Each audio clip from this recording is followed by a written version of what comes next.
Afin de mieux comprendre ce qui peut causer des douleurs au dos ou à la nuque, nous allons examiner l'anatomie de base et la physiologie de la colonne vertébrale. Nous commencerons par examiner une colonne vertébrale en santé et apprendrons comment certaines activités ou des lésions traumatiques peuvent provoquer des douleurs lombaires pouvant affecter les jambes ou des cervicalgies pouvant causer un engourdissement des bras et des mains. Une fois que nous aurons identifié les causes et les conditions les plus communes provoquant des douleurs au dos ou à la nuque, vous apprendrez comment la thérapie décompressive SpineMed peut traiter les problèmes sous-jacents et la douleur, ainsi que vous aider à reprendre vos activités préférées sans utiliser de médicaments ou de chirurgie. La colonne vertébrale est composée d'un ensemble d'os, les vertèbres, qui sont liées entre elles par des ligaments et des muscles. La colonne vertébrale sert à protéger la moelle épinière, la voie ultra rapide qui transporte les signaux électriques du cerveau au reste du corps. Chaque vertèbre de la colonne vertébrale est séparée des autres par un disque intervertébral. Pour simplifier, on pourrait le comparer à un beignet à la confiture. Il comporte une substance gélatineuse en son centre, le noyau gélatineux, qui est entouré d'une couche extérieure plus épaisse, l'anneau fibreux du disque intervertébral. Les disques ont 3 fonctions principales. Absorber les chocs afin de prévenir les fractures par tassement des vertèbres, donner la mobilité à la colonne, lui permettant de se plier et séparer les vertèbres, laissant ainsi la racine nerveuse de bifurquer de la moelle épinière pour se déplacer dans le reste du corps. Examinons de plus près un disque intervertébral en santé, cette fois vu d'en haut. La portion rose représente le noyau. C'est le centre gélatineux du disque, responsable du maintien de la bonne hauteur du disque. De l'eau est contenue à l'intérieur du noyau par des petites molécules spongieuses, les agrégants protéoglycanes. Ces super éponges ont la capacité extraordinaire d'attirer et de maintenir une masse d'eau équivalente à 500 fois leur poids.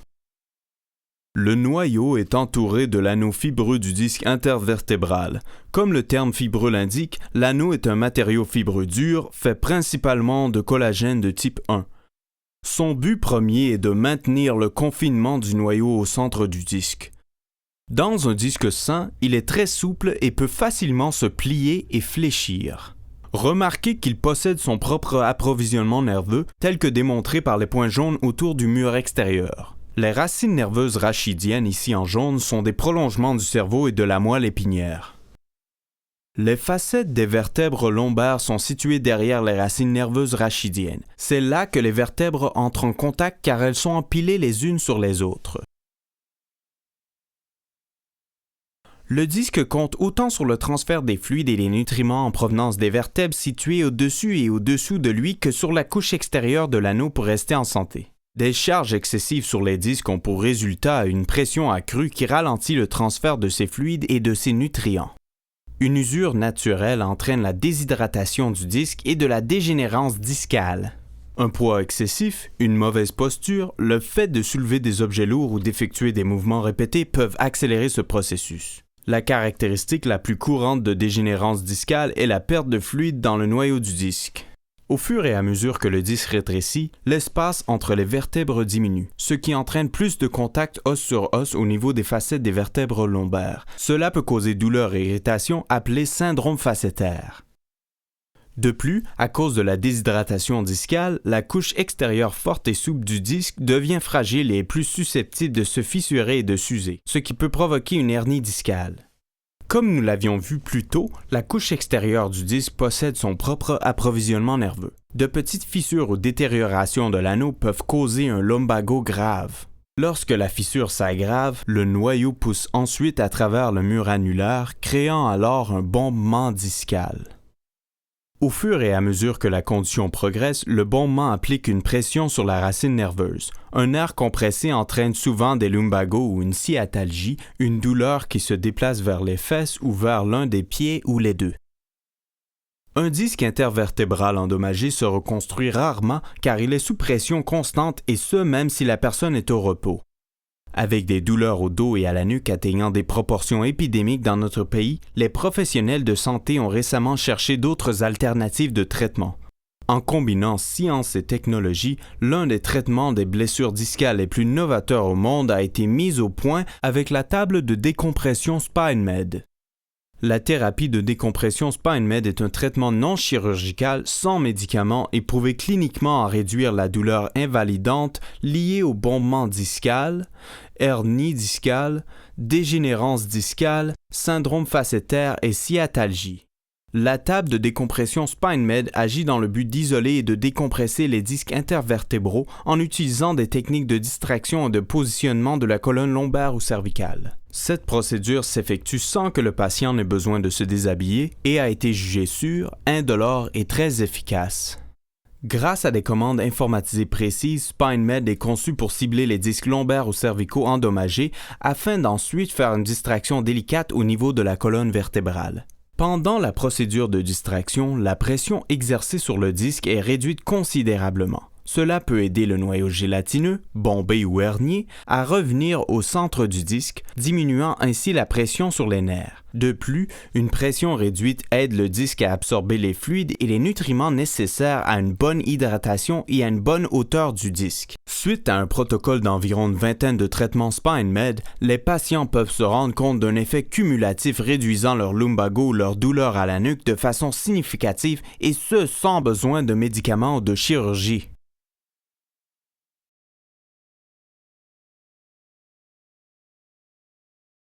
Before I got into SpineMed, the pain was so bad that it would interfere with my day at work to where I was grouchy, I was irritable. I would get it on my lower back, and it used to kill me, drive me crazy, especially when I was in the car. My leg would actually go numb, and the pain was just unbearable. I couldn't feel the legs, I couldn't stand. It's just unbearable pain. When I was advised by my orthopedic surgeon that I was a candidate for cervical surgery, I realized that it was not a route that I wanted to go. The second orthopedic surgeon I went to really stressed the fact, he says, don't let anybody operate on your back because of injury, nerve damage, so on and so forth. And I said, what is my alternative? What do I do from here? I'm living in pain. And he really stretched this table. And I'm going back to Dr. DeMarco for a treatment. I mentioned to him, and he says, I just purchased one. Dr. Markson told me about SpineMed and that it was a conservative route of treatment, non-invasive, that he's seeing great results from other patients. The SpineMed decompression therapy sounded a much more conservative treatment, and I'm glad I made the decision not to undergo the surgery. I have big things to pick up at work, like trays and stuff. I can do that with no trouble, where before this arm here just would not lift, just wouldn't lift. I'd have to use this arm to help do it. And now I'm just picking it up and going on with my life and run around circles. Some of them people are there. Having actually undergone this SpineMed decompression therapy myself, I've actually recommended it to several of my clients. Clients of mine that are in the same situation I was.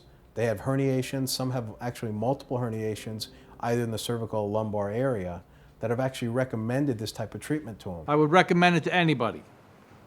I'm just overjoyed, I'm happy. I can actually sit in the car and go for an hour's ride and get out, and I feel great. I no longer have the pain radiating across my shoulders. SpineMed is just absolutely wonderful. It was remarkable. The treatment was great. I'm a much happier person. I have a better attitude. I find myself whistling and kidding around. I truly recommend it to anybody with any kind of back or neck discomforts, herniated discs. It just feels so much like I'm really getting my life back. My first time on the SpineMed table, I was a little nervous. I didn't know what to expect. There was a lot of weird things going on in my back, and I got used to it. By the second and by the third visit, I was taking a nap. The headphones on, they had the music on, and I would actually fall asleep. That pain's no longer there. I don't have the numbing and tingling I had at my fingertips. I feel like I did maybe 25 years ago, I would say, 25 years ago. And I haven't had this feeling in a long time because I've been living with pain. And I just can't say enough about it. I just feel good now. It's just unbelievable what it's done for me. I don't feel any pain. It's definitely worth the investment in your life.